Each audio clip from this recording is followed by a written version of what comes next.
1911ஆம் ஆண்டு பிரிட்டிஷ் ஆட்சி காலத்தில் தமிழ்நாட்டைச் சேர்ந்த இளைஞன் வாஞ்சிநாதன் தனது நாட்டின் சுதந்திரத்திற்காக தன்னுடைய வாழ்க்கையை அர்ப்பணிக்க தயாரானார். அந்த காலத்தில் ராபர்ட் ஆஷ் இந்தியர்களை கடுமையாக கட்டுப்படுத்திக் கொண்டிருந்தார் என்பதால் அவருக்கு எதிராக பலரிடமும் வெறுப்பு உருவாகியிருந்தது. இந்த சூழலில் வாஞ்சிநாதன் ஒரு துணிச்சலான முடிவை எடுத்தார்.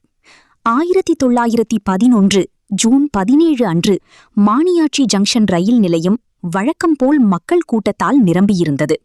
அப்போது ராபர்ட் ஆஷ் தனது மனைவியுடன் ரயிலில் பயணம் செய்ய வந்திருந்தார். இதை முன்கூட்டியே திட்டமிட்டிருந்த வாஞ்சிநாதன் சாதாரண பயணியாய் நடித்து அங்கே சென்றார்.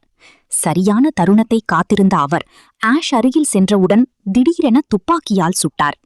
இந்த தாக்குதல் எதிர்பாராத விதமாக நடந்ததால் அங்கிருந்த மக்கள் அதிர்ச்சியடைந்தனர். ராபர்ட் ஆஷ் அங்கேயே உயிரிழந்தார். இந்த சம்பவத்திற்கு பிறகு வாஞ்சிநாதன் தப்பிக்க முயற்சி செய்யவில்லை. தனது செயல் நாட்டிற்காக செய்த தியாகமாக இருக்க வேண்டும் என்று நினைத்த அவர் அருகிலிருந்த இடத்திற்குச் சென்று தன்னையே சுட்டுக்கொண்டு உயிரிழந்தார். பின்னர் அவரது உடலில் இருந்து ஒரு கடிதம் கிடைத்தது. அந்த கடிதத்தில் அவர் இந்த செயலை தனிப்பட்ட காரணங்களுக்காக அல்லாமல் இந்தியாவின் சுதந்திரத்திற்காக செய்ததாகவும் வெளிநாட்டு ஆட்சி முடிவடைய வேண்டும் என்பதையும் எழுதியிருந்தார். இந்த நிகழ்வு தென்னிந்திய சுதந்திர போராட்ட வரலாற்றில் மிக முக்கியமானதாகும்.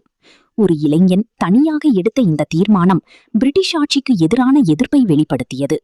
வாஞ்சிநாதன் அவர்களின் தியாகம் பின்னர் வந்த பல சுதந்திர போராட்ட வீரர்களுக்கு ஊக்கமாக அமைந்தது. அவரது பெயர் இன்று வரை தைரியம் மற்றும் தியாகத்தின் அடையாளமாக நினைவு கூறப்படுகிறது. இந்த நிகழ்வுக்கு பிறகு அந்த நிலையம் வஞ்சி மணியாச்சி என்று பெயர் மாற்றப்பட்டது. இன்று கூட அது வஞ்சி மணியாச்சி ஜங்ஷன் என்ற பெயரில் இருக்கிறது.